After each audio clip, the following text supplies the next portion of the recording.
programa a seguir é livre para todos os públicos.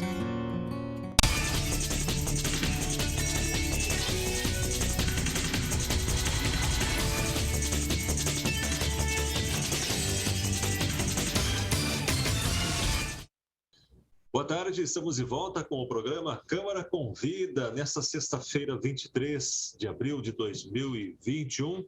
Hoje nós estamos com as nossas convidadas, Eliete Ferreira da Silva, que é do Sindicato de Piracicaba, Federação Nacional dos Trabalhadores Domésticos, e nós estamos também com a Cleide Silva Pereira Pinto, que é presidente do Sindicato de Trabalhadoras Domésticas de Nova Iguaçu, no Rio de Janeiro. É também membro da Federação Nacional dos Trabalhadores e Trabalhadoras Domésticas. A Câmara de Vereadores de Piracicaba aprovou nesse ano a criação da Semana do Trabalhador e da Trabalhadora Doméstica, de autoria da vereadora Raimunda Ferreira de Almeida, a Rádio Almeida do PT. As atividades ocorrerão a partir do dia 30 de abril.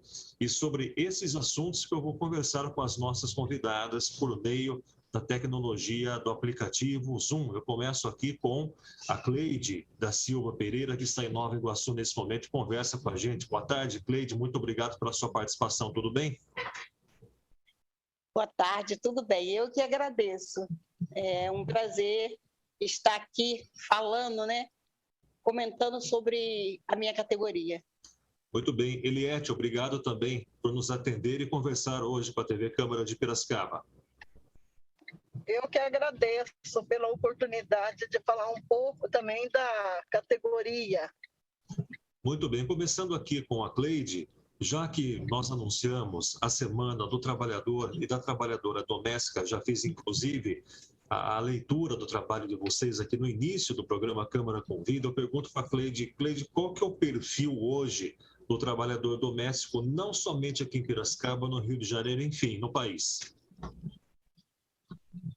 O perfil no meio dessa doença toda é de muito desespero e desemprego, É um perfil de uma categoria que sempre é prejudicada em tudo que acontece no Brasil e no meio dessa confusão toda de doença, de descaso de governo, dessas coisas todas, a categoria mais prejudicada é a trabalhadora doméstica, Então, estamos aqui num tempo muito difícil de desemprego e passando mesmo necessidade básica, que é a alimentação.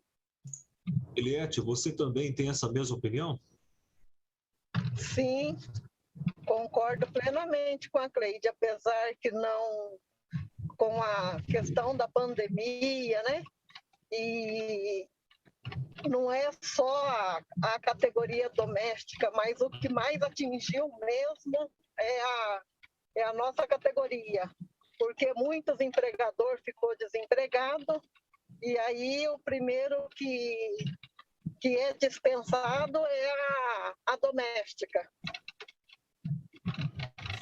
Tá, com essa pandemia, essas emissões aumentaram, Eliete? Aumentaram e aumentaram bastante. Bastante mesmo.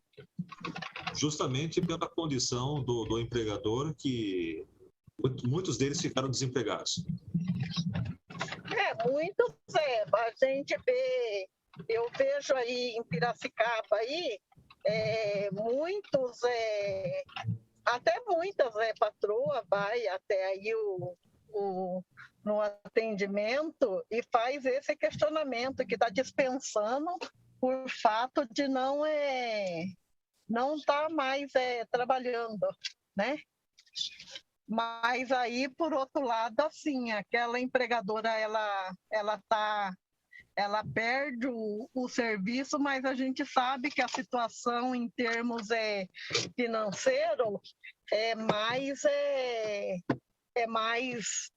ela tem mais condições do que a trabalhadora doméstica, Porque a maioria da trabalhadora doméstica, ela é o arrimo da casa. Então, ela é o arrimo da casa, ela tem os filhos, E o que ela ganha, o salário que uma doméstica ganha, é muito inferior é coisa de 1.200, 1.163, você não sobrevive com esse salário. Cleide, qual que hoje predomina no trabalhador doméstico o perfil? O gênero masculino ou feminino? É feminino. 95% das trabalhadores é mulher. Mulher e mulher negra. Se tiver 5% de homens trabalhando nessa categoria de trabalho doméstico. Esses 5% de homens se enquadram em quais setores? Na jardinagem, copeiro? Mais motorista particular e caseiro. A maioria está mais jardineiro, caseiro e motorista particular. Quais são as principais queixas, Cleide, que você recebe aí no sindicato e também a Eliette? Nesses últimos tempos, com essa confusão toda de suspensão de contrato, doença, o que mais a gente recebe é o patrão prejudicando, infelizmente, o patrão prejudicando a trabalhadora. Eles suspendem o contrato da trabalhadora, aí diz para a trabalhadora que ela vai ganhar só pelo governo e continua a trabalhadora lá na casa.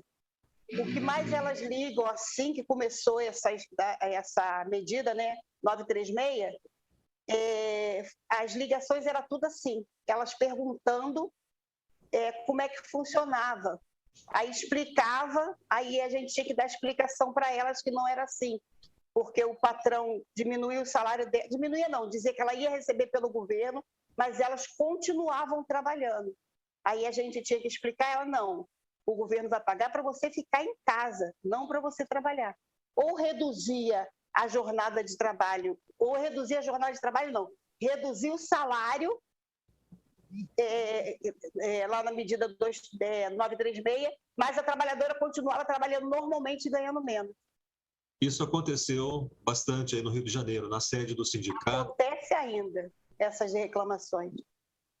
Cada vez mais frequente. Fora o trabalho escravo, né? Obrigar a trabalhadora a ficar no trabalho uns 30 dias ou 15, fazendo aquela pressão, se não ficar, vai ser mandado embora. Nós estamos conversando hoje pelo aplicativo Zoom, pela tecnologia remota, aqui no programa Câmara Convida, dessa sexta-feira, na retomada do programa Câmara Convida, aqui pela TV Câmara, com a Eliette Ferreira da Silva, que é do sindicato aqui de Piracicaba, da Federação Nacional dos Trabalhadores Domésticos, e também participa desse trabalho a Cleide Silva Pereira Pinto, que é a presidente do Sindicato de Trabalhadoras Domésticas em Nova Iguaçu. Ela também é membro da Federação Nacional dos Trabalhadores e Trabalhadoras Domésticas. Cleide, voltando com você diretamente de Nova Iguaçu, participando aqui do programa Câmara Convida, como que estão hoje as leis trabalhistas que versam sobre a categoria do trabalhador doméstico? Nós tivemos conquista, né? O Fundo de Garantia, que entrou em vigor em 2015, e as horas extras, adicional noturno, assim, praticamente foi equiparado os direitos, mas não foi. Por quê? Porque a única diferença é que a trabalhadora doméstica e trabalhador, ele não tem o auxílio, né, desemprego, dos 5 meses. Para trabalhadora e trabalhador doméstico, é só 3 meses. Quer dizer, ainda temos que continuar na luta para equiparações de direitos. Cleide, agora com a retomada das atividades em alguns estados, vou pegar o exemplo aqui de São Paulo, que alguns setores estão retomando, comércio, bares e restaurantes, saindo da fase emergencial, partindo para uma fase de flexibilização das atividades. Consequentemente, o trabalhador doméstico, ele é chamado para trabalhar novamente ou nem sempre isso acontece? O trabalhador doméstico aqui no Rio de Janeiro nem parou. Não foi incluído, não.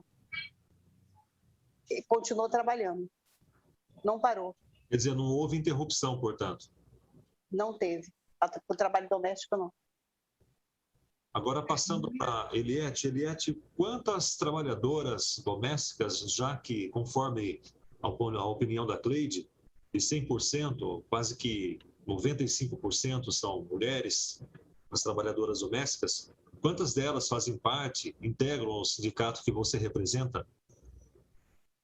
Então, voltando um pouco aí na sua pergunta, aqui no estado de São Paulo, com a retomada agora da volta a abrir o comércio e tudo mais, aquelas trabalhadoras aí de Piracicaba, Campinas, que eu tenho o conhecimento aqui do estado de São Paulo, aquelas que não ficaram desempregadas, elas trabalharam até no período do lockdown. Agora, retomando aí as atividades, aquelas que estão desempregadas, que tem muito, que perderam as diárias, elas vão continuar sem a diária, porque o comércio volta a funcionar, mas só que é tudo imprevisível, né? Tudo é imprevisível, a gente não sabe, né? A questão da vacina, a vacina seria, todos nós seriam prioridade, né? E na questão de quantidade de trabalhadora doméstica que a gente tem como sócia, aí em Piracicaba, a gente tem, no momento, 180, entre 180 a 150 sócia, né? Só que a gente sabe que Piracicaba é uma cidade de interior que ainda a gente tem trabalhadora que vive ainda na extrema escravidão moderna, né? A gente tem relato, tem denúncia de trabalhadora aí que sofre agressão física, né? Ainda a gente vê isso. E é fazer a luta que os empregadores tomam consciência e respeita os direitos que a gente tem e respeita a gente enquanto ser humano. Diante dessas denúncias, por exemplo, de agressão física, qual que é a postura do sindicato? O que o sindicato faz nesse caso para ajudar o trabalhador? No caso, a trabalhadora. No primeiro momento, quando isso acontece, né, que a gente tem 2 casos bem graves mesmo, né? Aí, primeiro você faz o acolhimento com aquela trabalhadora, e aí também a gente tem uma parceria com o CRAM, aí de Piracicaba, né?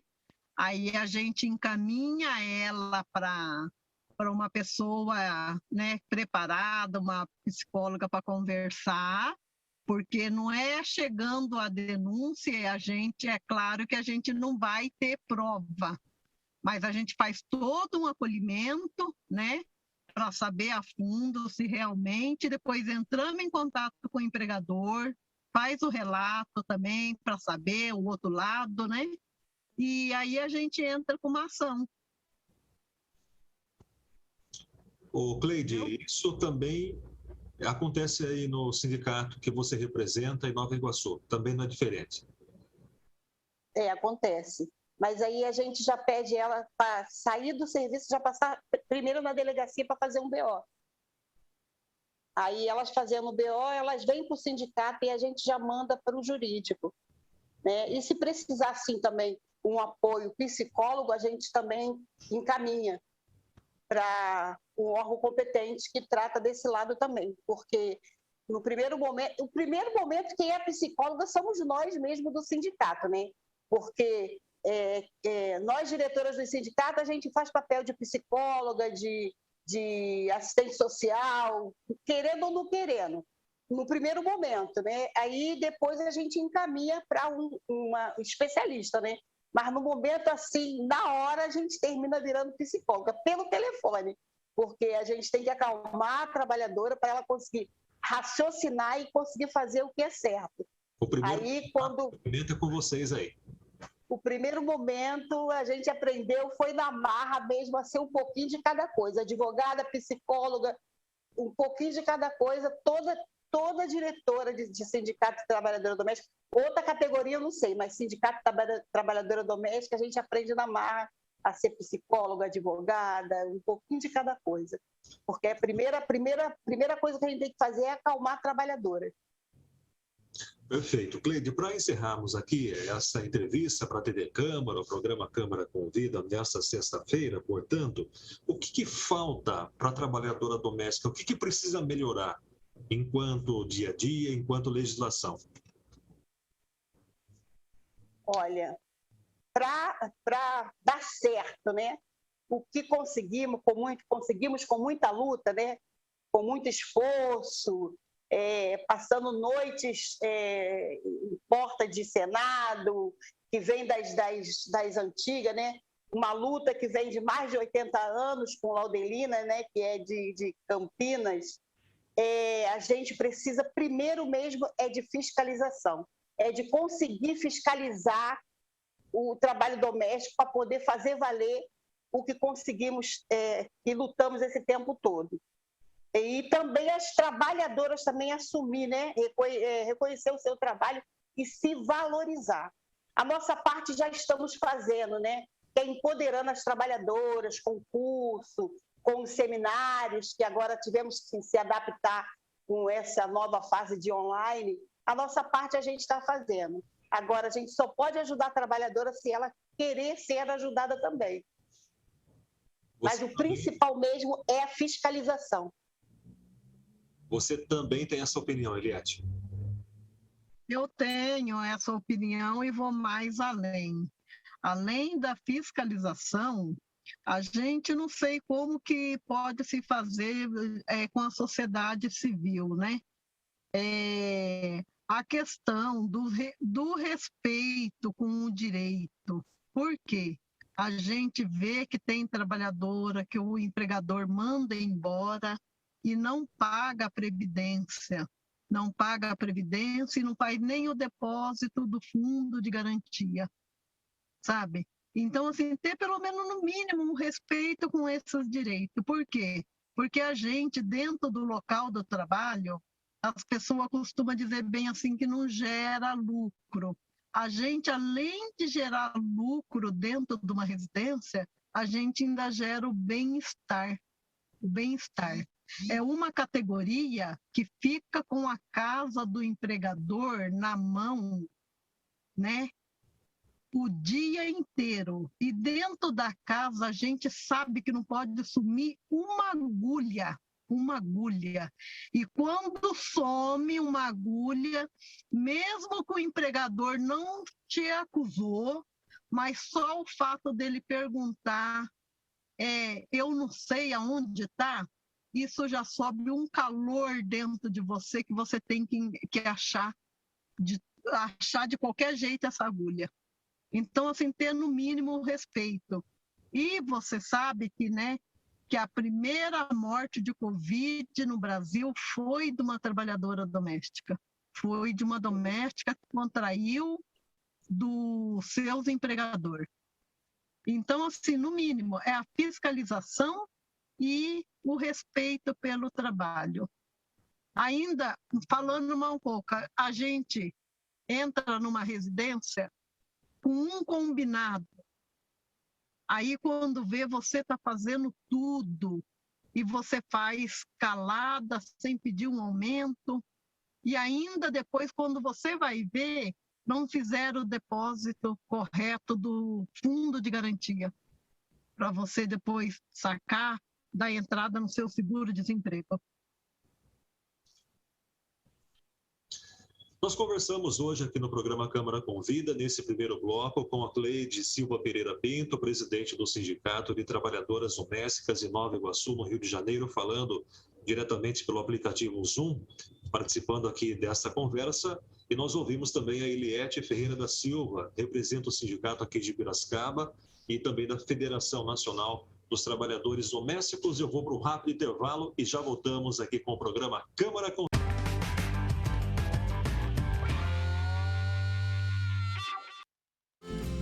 Campanha de Arrecadação de Alimentos 2021. Doe de coração, doe arroz e feijão. Os alimentos serão destinados ao Banco de Alimentos da Prefeitura de Piracicaba. Você pode deixar sua doação na Câmara de Vereadores de Piracicaba.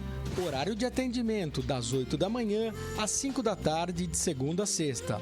Locais de arrecadação: Prédio Principal, Rua Alferes José Caetano, 834. Prédio Anexo, Rua do Rosário, 833. Ou Prédio Anexo, Rua São José, 547. Realização: Banco de Alimentos, Fundo Social de Solidariedade de Piracicaba e Prefeitura do Município de Piracicaba. Doe de coração, doe arroz e feijão. Apoio: Câmara de Vereadores de Piracicaba.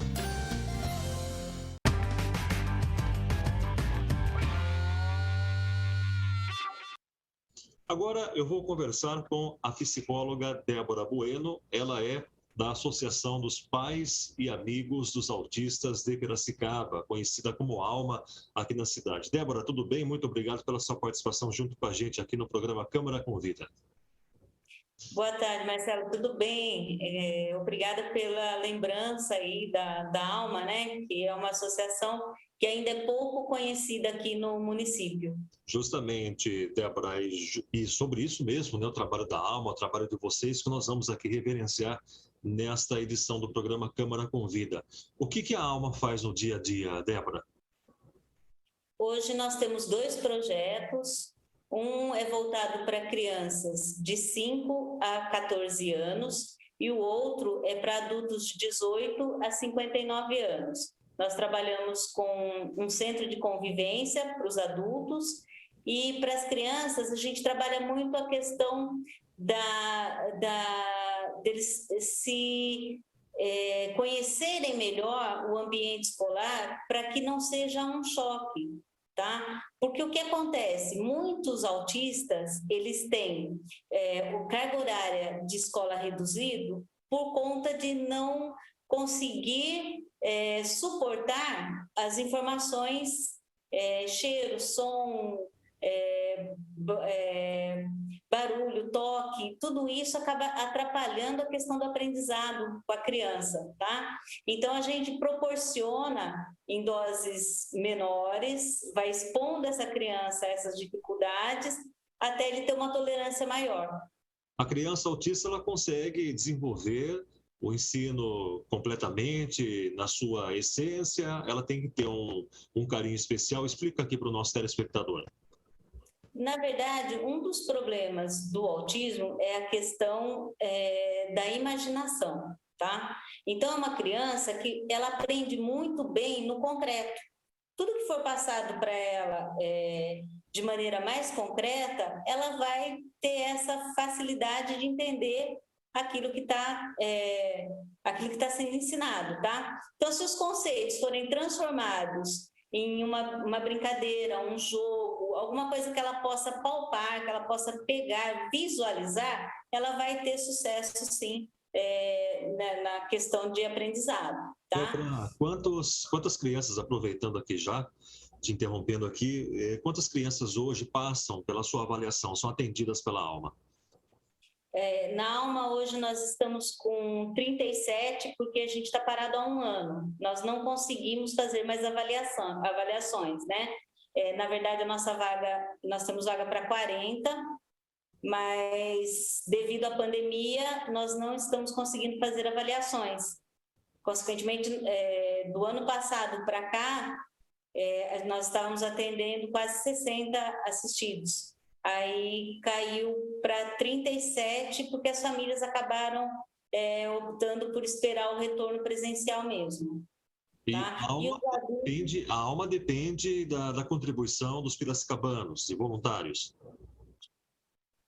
Na verdade, hoje nós temos 2 projetos que são em parceria com a Prefeitura, tá?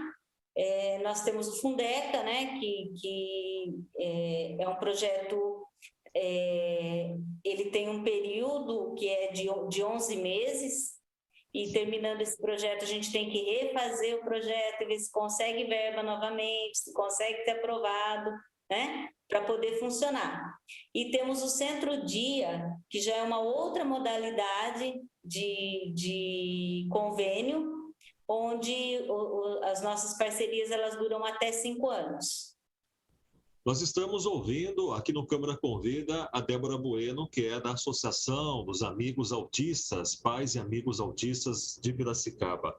Débora, quais são as limitações, as principais limitações que passam a criança autista?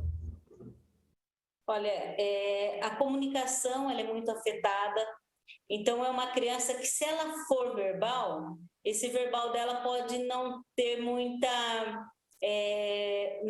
conteúdo, tá? No sentido de que a criança, ela pode ser colálica, então ela só vai repetir o que a pessoa está falando, ela não consegue travar uma conversa de maneira a se explicar. Por exemplo, tem crianças que não conseguem definir em que local está sentindo dor, tá?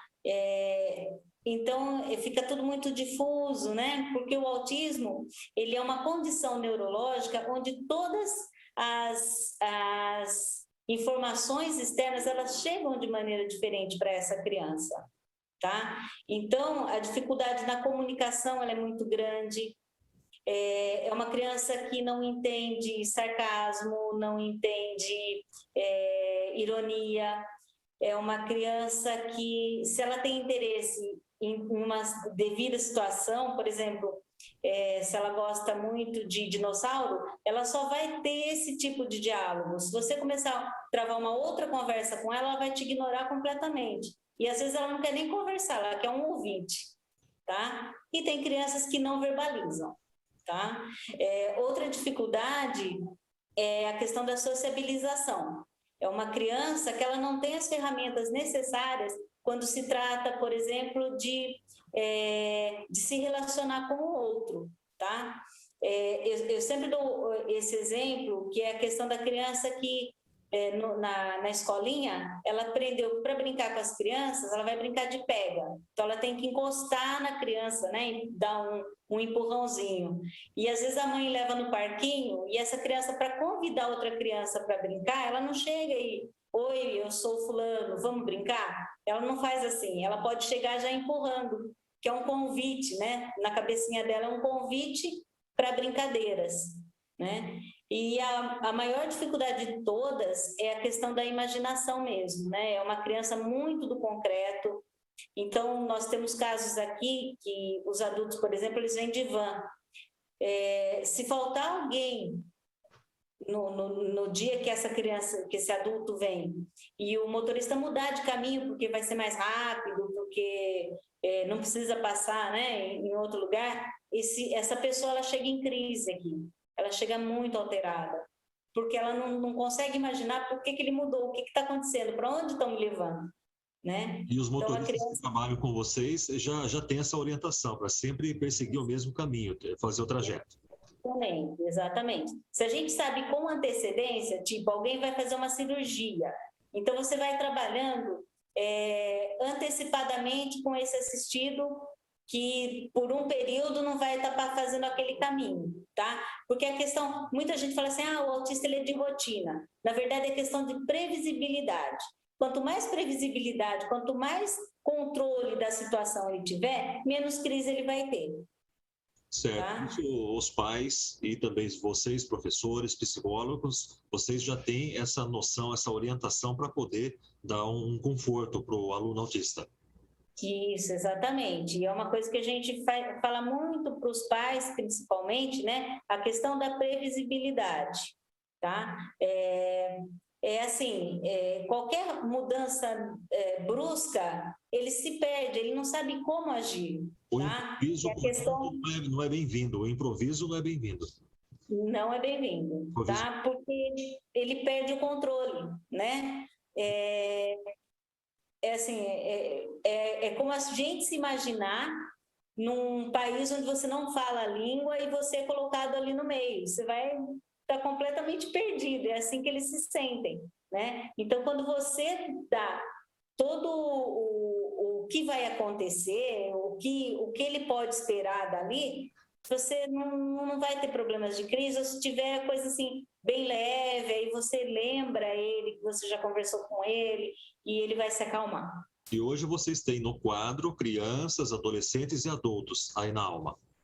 Isso. Hoje nós temos 22 adultos e 37 crianças. 22 adultos assim, e 37 crianças. Isso, e assim que for possível a abertura, né, que a gente conseguir fazer as avaliações, nós vamos completar o quadro até 40 de crianças, né, que é o nosso projeto. Débora, esse é o tipo de trabalho que não dá para fazer remoto, online, igual nós estamos fazendo aqui, tem que ser presencial. Então, na verdade, se a criança ela tem simplesmente essa questão do transtorno do espectro autista, você consegue fazer sim, tá?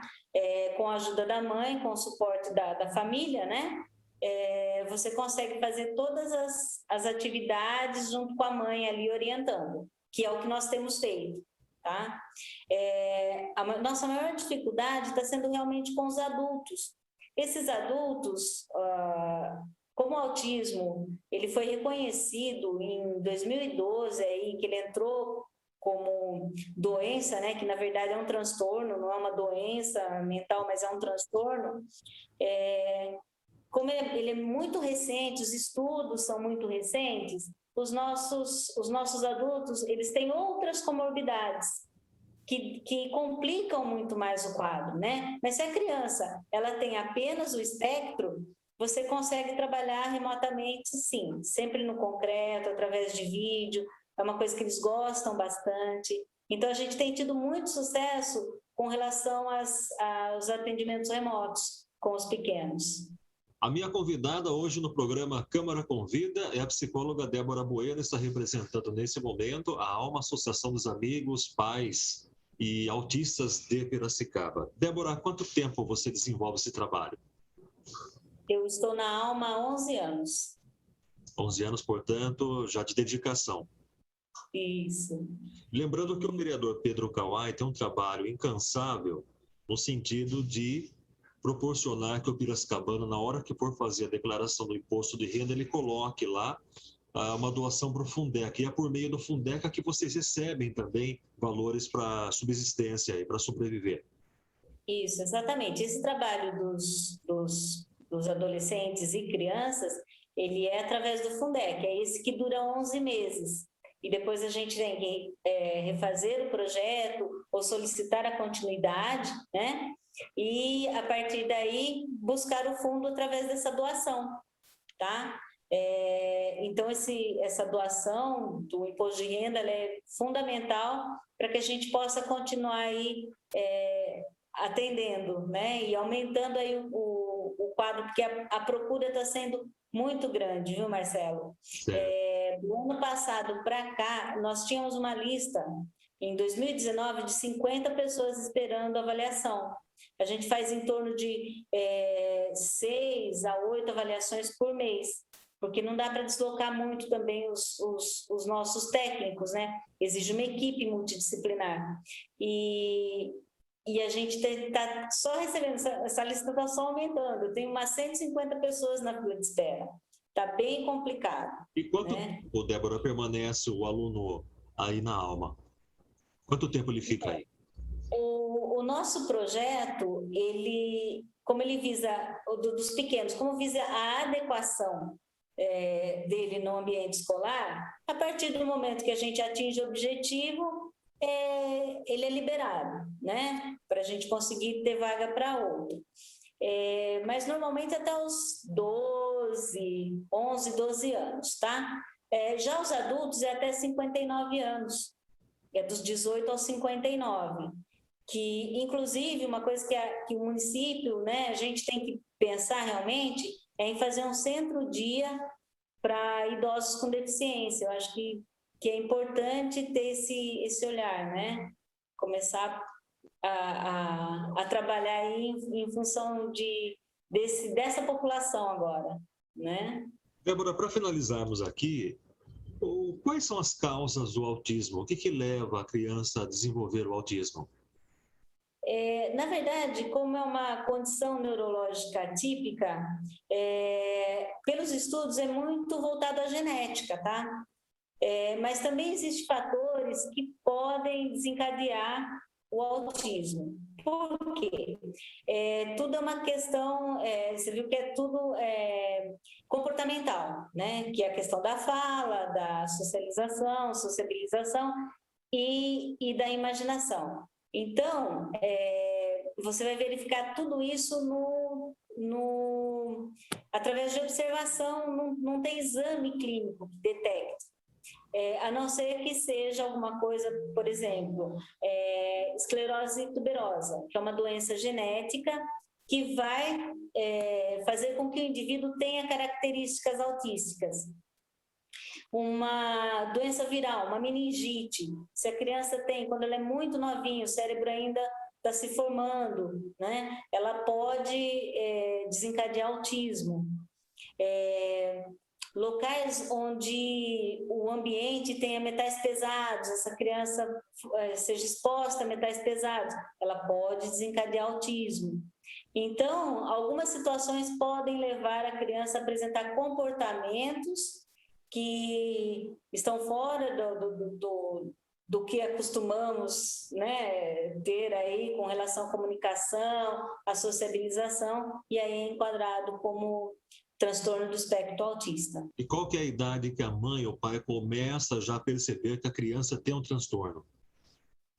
Existem crianças que, desde bebê, a mãe percebe que tem alguma coisa diferente. São crianças que não se aninham no colo quando vão mamar, tá? São crianças que têm um olhar meio perdido, né? Porque criança, bebezinho, eles sempre querem aprender, eles estão, tá tudo muito ali pronto para receber as informações, né?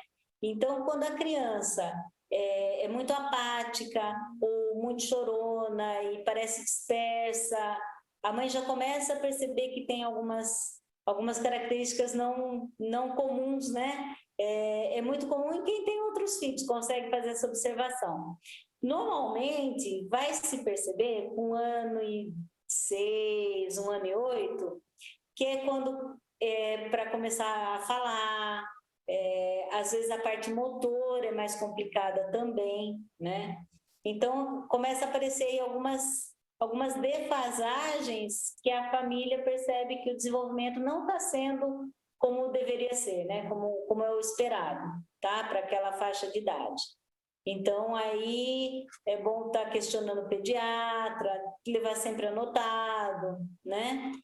Para realmente, quanto antes detectar e antes iniciar as terapias, o atendimento, mesmo sem diagnóstico, né? Ajudar aí nas defasagens dessa criança, você vai ter um adulto mais próximo aí do que a gente chama normal, né? Que eu acho até errado falar isso, mas do neurotípico, vamos colocar assim, da pessoa neurotípica. Tá certo. Débora, agora com a pandemia o trabalho está um pouco prejudicado, conforme você disse, e a gente espera que isso seja normalizado o quanto antes, mas quem quiser alguma informação pode ligar para vocês, pode entrar em contato para tirar alguma informação, algum detalhe sobre esse problema.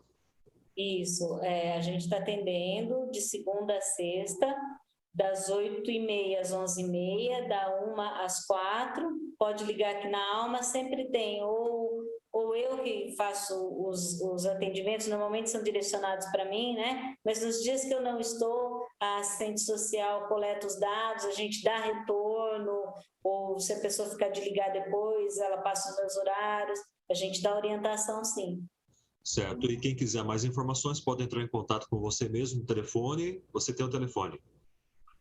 19 3424 1979. 3424 1979, esse é o telefone da Associação dos Autistas de Piracicaba. Isso. Tá certo. Débora, muito obrigado pela sua participação hoje aqui no programa Câmara Convida. Espero você tendo uma outra oportunidade, quem sabe até presencialmente aqui nos nossos estúdios, quando a situação amenizar um pouco, e principalmente a sua disponibilidade de conversar com a gente aqui na TV Câmara. Muito obrigado. Eu que agradeço, Marcelo. Boa tarde. E o programa Câmara Convida desta sexta-feira, 23 de abril de 2021, termina aqui. Outras informações você tem no câmarapiracicaba.sp.gov.br e também no nosso Facebook.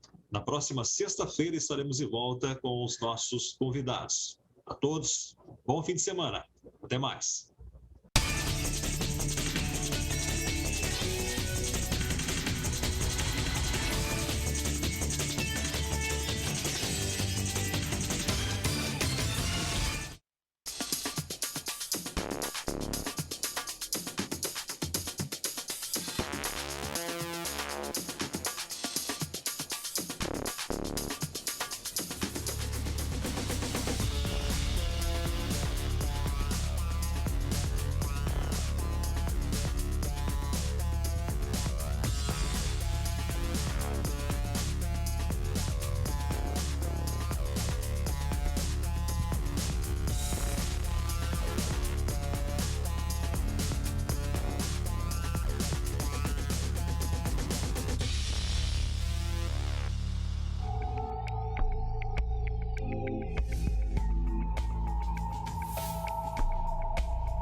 Campanha de arrecadação de alimentos 2021. Doe de coração. Doe arroz e feijão. Os alimentos serão destinados ao Banco de Alimentos da Prefeitura de Piracicaba. Você pode deixar sua doação na Câmara de Vereadores de Piracicaba. Horário de atendimento das 8 da manhã às 5 da tarde, de segunda a sexta.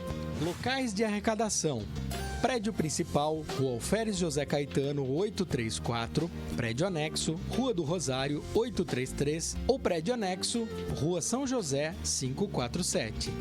Realização: Banco de Alimentos, Fundo Social de Solidariedade de Piracicaba e Prefeitura do Município de Piracicaba. Doe de coração. Doe arroz e feijão.